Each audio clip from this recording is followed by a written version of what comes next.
السلام عليكم ورحمة الله وبركاته، حبايبنا متابعي قناة جهازك عندنا، يا رب تكونوا بخير وصحة وسعادة جميعا إن شاء الله. النهاردة إن شاء الله هنتكلم عن موضوع مهم جدا. هنتكلم عن جهاز الهاند بلندر. الهاند بلندر يا جماعة بدأ ينتشر جدا في البيوت، وبدأت ناس كتيرة جدا تتكلم عليه. وطبعا كل واحد وليه رأيه، وطبعا في المؤيد وفي المعارض، وفي اللي يقول لك الجهاز مش مهم، وفي ناس بتقول لك لا ده جهاز مهم جدا. النهاردة ان شاء الله هنحاول على قد ما نقدر نعرفكم كل حاجة عن مميزات وعيوب جهاز الهاند بلندر في البيت، وهنعرف كل حاجة، وهنعرف ايه هي افضل الماركات. هنحاول على قد ما نقدر نلم لك الموضوع في حوالي فيديو كده 10 11 دقيقة ان شاء الله بإذن الله. هتعرف كل حاجة عن الهاند بلندر، وهتقرر وهتشتري وتبقى عارف كل حاجة بإذن الله عن الهاند بلندر. بس قبل ما نبدأ يا ريت حضراتكم نشترك في القناة ونفعل زر الجرس على الكل عشان يوصلك مننا كل جديد، ولو بتعجبك فيديوهاتنا وبنقدم لك حاجة كويسة يا ريت متنساش تضغط لايك. اول نقطة النهاردة ان شاء الله هنتكلم عليها، هل الهاند بلندر ده جهاز مهم ولا جهاز زيادة؟ في اجهزتي جهاز ملوش اي لازمة. بصراحة كده من غير لغي كتير ومن غير كلام كتير، الهاند بلندر جهاز مهم جدا جدا في المطبخ، ومطلوب جدا جدا في كل البيوت. جهاز بقى ليه مميزات كتير، ليه استخدامات كتير، بحتاجه في حاجات كتير. اول ميزة بيقدمها الهاند بلندر، احنا لسه ما اتكلمناش عن الماركات، احنا بنتكلم عن الهاند بلندر كجهاز. اول ميزة بتميز الهاند بلندر عن الاجهزة اللي شبهه في المطبخ زي الخلاط والكبة، ان الجهاز ينفع استخدمه جوه الحاجة، يعني جوه الحلة او جوه الصينية او جوه الوعاء اللي انا بحط فيه الحاجة.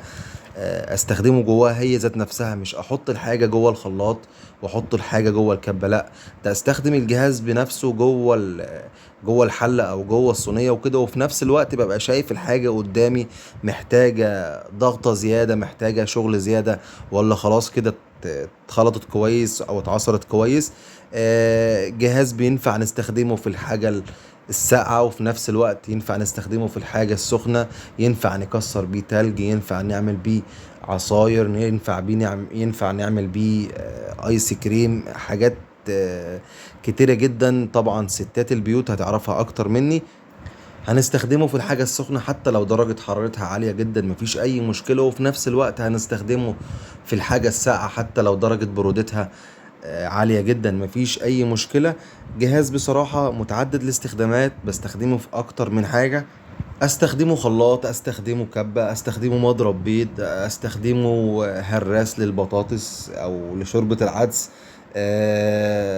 نعمل بيه مثلا عصاير، نعمل بيه صلصة، ممكن نهرس بيه اكل الاطفال او فاكهة. ممكن نعمل بيه عصاير، مثلا لو انا محتاج اعمل عصير فريش من غير ما احط فيه سكر او مية او كده، اي فاكهة اي نوع فاكهة ممكن يضربها مفيش اي مشكلة. جهاز بصراحة متعدد الاستخدامات ومهم جدا في البيت. اخر حاجتين حضراتكم في مميزات الهاند بلندر او في الحاجات اللي بتميز الهاند بلندر كجهاز، ان صوته واطي، صوته واطي غير الكبة والخلاط، يعني صوته مش مزعج زي الخلاط. لو انا حبيت اعمل عصير بالليل او كده او في اي وقت، صوته مش مزعج. وفي نفس الوقت سهل جدا في التخزين، ممكن احطه في اي مكان في درج في المطبخ او اي مكان، سهل جدا لان هو جهاز صغير وفي نفس الوقت ملحقاته صغيرة. طيب دلوقتي حضراتكم عرفنا اهمية الهاند بلندر ومميزات الهاند بلندر كجهاز، وطالما هو جهاز مهم ومحتاجين جهاز يعيش معانا ويعمر معانا، فطبيعي جدا هحتاج ان انا اشتري ماركة محترمة، ماركة تعيش معايا، ماركة الاقي لها قطع غيار، ماركة افكر ان انا لو هصلحه الاقي ليه تصليح وكده، الاقي مراكز صيانة منتشرة.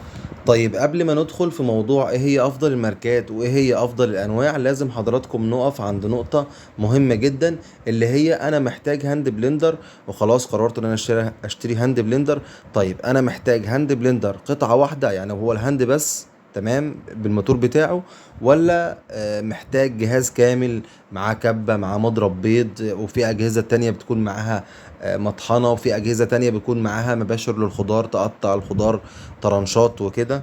لازم حضراتكم نحدد النقطة دي كويس جدا ويبقى عارفين استخداماتنا. طبعا استخدامك غير استخدامي، بيتك غير بيتي، متطلباتك غير متطلباتي، وحضراتكم طبعا عارفين ان الحاجة دي بتبقى عليها اختلاف كتير جدا. طيب لو احنا خلاص قررنا هنشتري مثلا جهاز قطعة واحدة او جهاز متعدد الاستخدامات كامل يعني، تاني نقطة صغيرة جدا لازم برضو نحددها عشان خاطر بس ما نتفاجئش بالأسعار.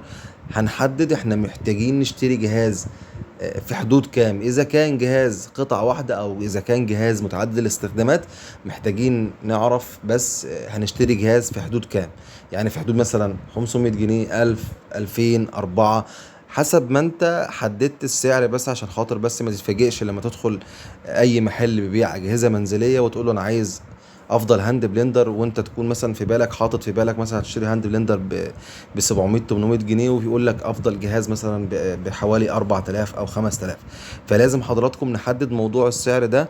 احنا الاول حددنا هنشتري جهاز قطعة واحدة ولا جهاز متعدد الاستخدامات، تاني نقطة هنحددها السعر عشان بس نبقى داخلين واحنا خلاص متوكلين على الله وناويين هنشتري ايه وفي نفس الوقت بكام. طيب خلاص احنا توكلنا على الله وعرفنا احنا محتاجين جهاز قطعة واحدة ولا جهاز متعدد الاستخدامات، وفي نفس الوقت حددنا السعر. خلاص كده الموضوع بقى سهل جدا. دلوقتي محتاجين ندخل على ايه هي افضل الانواع وايه هي افضل الماركات.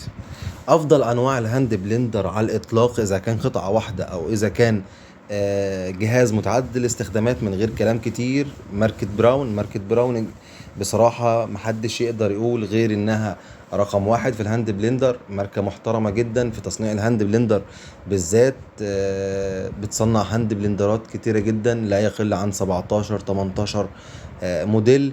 في أجهزة بتكون قطعة لوحدها، وفي جهاز بيكون معاه مثلا كبة، وفي جهاز بيكون معاه كبة ومضرب بيض، وفي جهاز تاني بيكون معاه كبة ومضرب بيض وهراس بطاطس، وفي جهاز بيكون معاه مباشر خضار. بصراحة موديلات كتيرة جدا، بتبدأ من مالتي كويك 1 لحد مالتي كويك 10، وممكن يطلع 11، وموديلات كتيرة جدا بصراحة. بس أسعارها إلى حد ما نقدر نقول إن أسعارها أوفر شوية أو غالية حبتين، لأن أسعارها ممكن تبدأ معاك من حوالي 1300 1400 للجهاز القطعة الواحدة، لكن كماركة من أفضل الماركات الموجودة في السوق. فحضرتك او حضرتك لو انت ناوي تشتري جهاز افضل ماركة ومش فارق معاك السعر، خلاص يبقى من غير كلام تروح تشتري براون، توكل على الله وتدعي لي ان شاء الله. جهاز ماركة براون في الهاند بلندر افضل جهاز ان شاء الله باذن الله على الاطلاق. جهاز محترم جدا وفي موديلات كتيرة جدا وفي معارض كتيرة جدا برضو بتبيعه، وليهم معارض في وسط البلد، وطبعا ليهم محلات زي بيتك طبعا الضمان بتاع براون، وليهم اماكن كتيرة جدا بيبيعوا فيها كل الموديلات. ممكن تقدر تتفرج وتشوف كل الموديلات وتشوف ايه المناسب ليك. لا انت مثلا اشتريت الكبة مش محتاج الكبة، او مثلا مش حابب تشتري هاند بلندر بمطحنة، خلاص ممكن تشتري هاند بلندر من غير مطحنة، وتبدأ تشوف وتتفرج على كل الموديلات وتختار المناسب ليك. تاني ماركة حضراتكم في أفضل أنواع الهاند بلندر على طول بعد براون ماركة مولينكس. ماركة مولينكس بتنزل موديلات، برضو موديلات كتيرة في حوالي 7 8 موديلات. أسعارها إلى حد ما أقل بكتير من ماركة براون. جودتها عالية جدا، وفي نفس الوقت قطع غيارها متوفرة. محلات مولينكس منتشرة طبعا، مولينكس وتيفال بنلاقيهم في معارض زهران. فهتلاقي برضو كل الموديلات في كل معارض زهران، ممكن تنزل وتشوف بعينيك وتشوف ايه المناسب ليك وايه المتاح في حدود السعر اللي انت خلاص قررت تشتري بيه. تالت ماركة معانا حضراتكم في ايه هي افضل ماركات الهاند بلندر، ماركة كينود. ماركة كينود ماركة كويسة جدا برضو في الهاند بلندر، واسعارها اقل بكتير من براون ومن مولنكس، وفي نفس الوقت جودتها عالية جدا.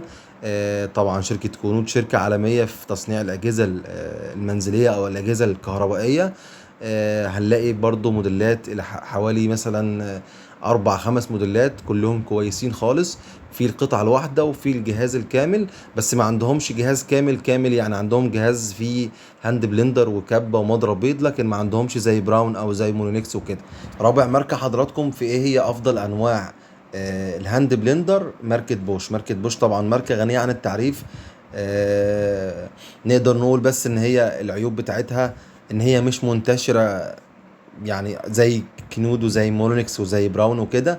ماركة اسمها نقدر نقول اسمها في السوق تقيل لكن مش منتشرة، وفي نفس الوقت معارضهم برضو مش منتشرة، لكن ماركة كويسة جدا في الهاند بلندر ومن الماركات المحترمة خالص. خامس شركة معانا حضراتكم في ايه هي افضل انواع الهاند بلندر، شركة ميانتا. ميانتا شركة كويسة جدا في الهاند بلندر، بتنزل حوالي 6 7 موديلات كويسين جدا، اسعارهم معقولة خالص. جهاز محترم جدا، في موديلات كتير. تقدر تشوف كل الموديلات بتاعتهم في معارض شركة بوري في وسط البلد وفي شارع سوريا، وليهم معارض كتيرة جدا حتى في الأقاليم في الصعيد وكده، وفي في كل المحافظات. آه، ماركة محترمة جدا وبتنزل موديلات كويسة خالص، وفي نفس الوقت أسعارها إلى حد ما معقولة خالص. سادس ماركة حضراتكم أو سادس شركة معانا في إيه هي أفضل أنواع الهاند بلندر، ماركة تورنيدو. ماركة تورنيدو طبعا شركة غنية عن التعريف وناس كتيرة جدا عارفاها. بتتميز إن هي أسعارها متوسطة، نقدر نقول أسعارها معقولة. موديلات كتيرة خالص، في منها التصنيع المصري وفي منها التصنيع الصيني وفي منها التصنيع التركي. موديلات معقولة وفي نفس الوقت أسعارها معقولة، مع إن أنا برضو بعيب شوية على شركة تورنيدو في بعض أنواع الهاند بلندر. إن شاء الله بإذن الله هحاول أجيب لكم فيديو كده عن هاند بلندر ماركة تورنيدو، وأقول لكم إيه اللي ينفع نشتريه وإيه اللي ما ينفعش نشتريه. دي حضراتكم الست ماركات اللي احنا اتكلمنا فيها دلوقتي. إلى حد ما ممكن نقدر نقول إن أسعارهم غالية شوية، أنا أسعارهم بتعدي 900 والألف وكده. طيب لو انا محتاجة جهاز الى حد ما معقول متوسط في السعر، ممكن مثلا نفكر بعد كده في ماركة تاتش، ماركة سمارت، ماركة سكواني، ماركة نوفال. الاربعة دول كويسين جدا برضو، بيصنعوا هاند بلندر الى حد ما معقول. بس لو هتشتري هاند بلندر من الشركات اللي احنا بنقول عليها دي زي سمارت وتاتش وسكواني ونوفال وارتيتا والشركات دي، يا ريت حضراتكم تشتري جهاز قطعة واحدة بس، ما تشتريش جهاز متعدد الاستخدامات، عشان لو الجهاز متعدد الاستخدامات هتلاقي الكبة تعبانة، هتلاقي مضرب البيض على قده. فالافضل انك تشتري جهاز قطعة واحدة في الماركات اللي هي زي سمارت وتاتش وسكواني ونوفال وارتيتا، والماركات اللي هي ايه الى حد ما متوسطة. كل الماركات دي حضراتكم اللي احنا اتكلمنا عليها، اذا كانت الماركات الاولى او اذا كانت الماركات التانية، دي اراء شخصية، ممكن تتفق معايا او تختلف معايا، مفيش اي مشكلة. ممكن واحد تاني مثلا بيفهم في الاجهزة المنزلية يتفق معايا او يختلف معايا، مفيش اي مشكلة. اللي انا بتكلم عليه في الفيديو بتاعي ده رأيي الشخصي بكل قناعة، وبصراحة بنصحكم بيه. كده حضراتكم احنا وصلنا لاخر الفيديو. لو عجبك الفيديو ما تنساش تضغط لايك واشترك في القناة وفعل زر الجرس على الكل عشان يوصلك مننا كل جديد. استودعكم الله والسلام عليكم ورحمة الله وبركاته.